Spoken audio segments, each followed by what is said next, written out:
dhammaan shacabka Soomaaliyeed waxaan runtii aad iyo aad uga xunnahay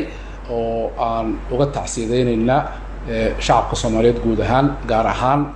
bulshada Soomaaliyeed ee ku dhaqan degmada Bacadweyne ee gobolka Mudug oo ay saameysay roobabkii mahigaanka ahaa iyo daadadkii watay aad iyo aad ka u cuslaa oo runtii saameyn aad iyo aad u xun ku yeeshay markii uu daadkaasi jiiray magaaladii Bacadweyne ee taariikhiga ahayd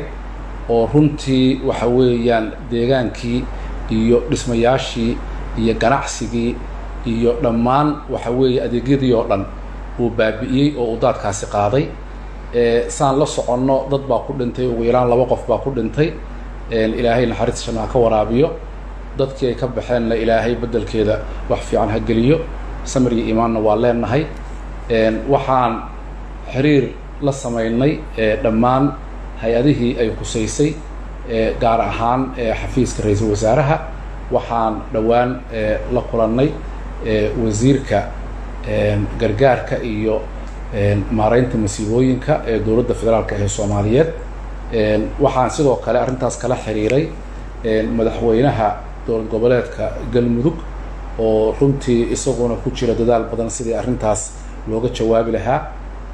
madaxweynaha jamhuuriyadda federaalka Soomaaliya waa la socodsiinay xuquuqaal buuna u yahay sida la ogsoon yahay dhibaatadani dhibaato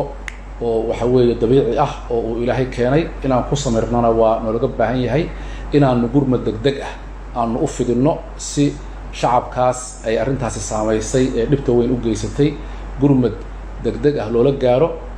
gaar ahaan waxaad la socotaan in Ramadaan lagu jiro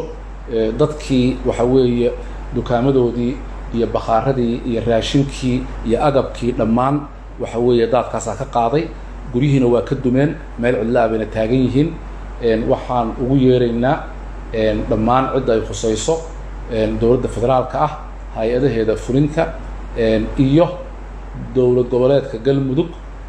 in la iska kaashado iyo hay-adaha khayriga ah iyo kuwa caalamiga ah in si degdeg ah loola gaaro gargaar dadweynaha Soomaaliyeed ee aadka runtii u liita ee soonka ku jira waxa weeye daadkaasi uu saameeyay annaga oo ka mahadnaqayna dadaalka weyn ee dowladdu u gashay oo ay u gashay meelaha kale ee uu daadku qaaday sida degmada taariikhiga ah ee Qardho iyo Baardheere oo waxa weeye hadda waxa weeye arrintaasi ay saameysay sidoo kalena waxaan rajaynaynaa